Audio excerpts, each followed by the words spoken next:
قانون انتخاباتی پرزیدنت جمهوری تاجیکستان، قانون کنستیتویی، یکی از قانون‌های خیلی هم مهمی فوندامنتالی فضای سیاسی تاجیکستان را، مناسبت‌های سیاسی تاجیکستان را معین می‌ساخت هست و من فکر میکنم اکثریت اون ماده هایی که امروز وجود دارند آنها جوابگوی پرینسیپ های آزادی و دموکراسی می باشند.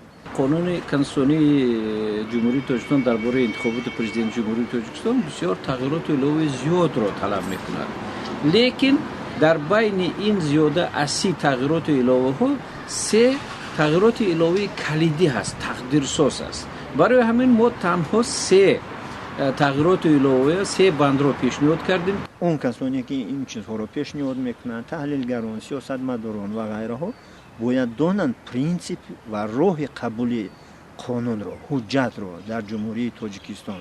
من فکر میکنم آنها نقض میدونند این چیزها را و تنها در عرفه انتخابات برداشتن این مسئله ها، این تنها یک پیار کمپانی سیاسی رو به فکر من به نظر می رسد، نه بلکه مقصد جدی تکمیل دادن قانون رو. این یگان پیار کمپانی یا که دیگر چیز نمیشه. ما علاقه 2 سال می شود که در این باره چندین پیشنهاد کردیم.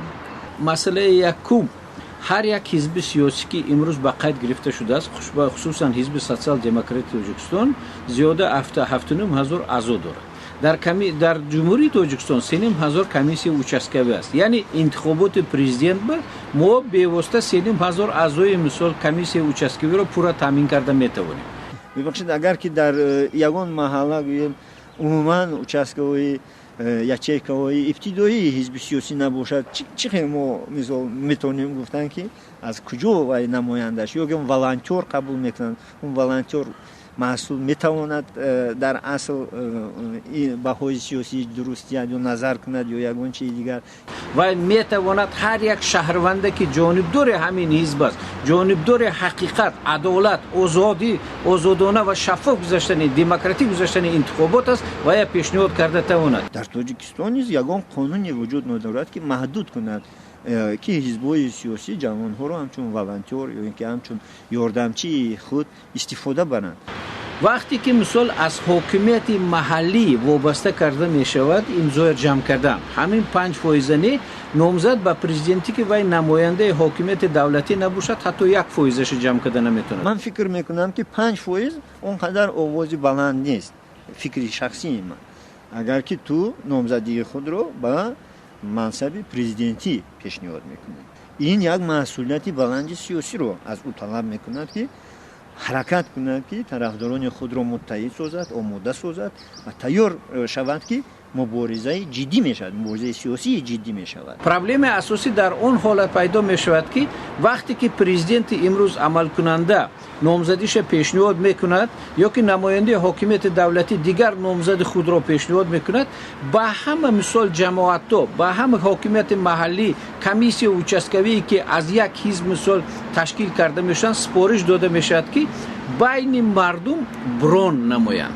агар ки мо умуман меъёрҳоро гирем, умуман меъёри пеш аз супордани ҳуҷҷатҳо имзо ҷамъ карданро, ин як бозии хеле ҳам бенизом мешавад.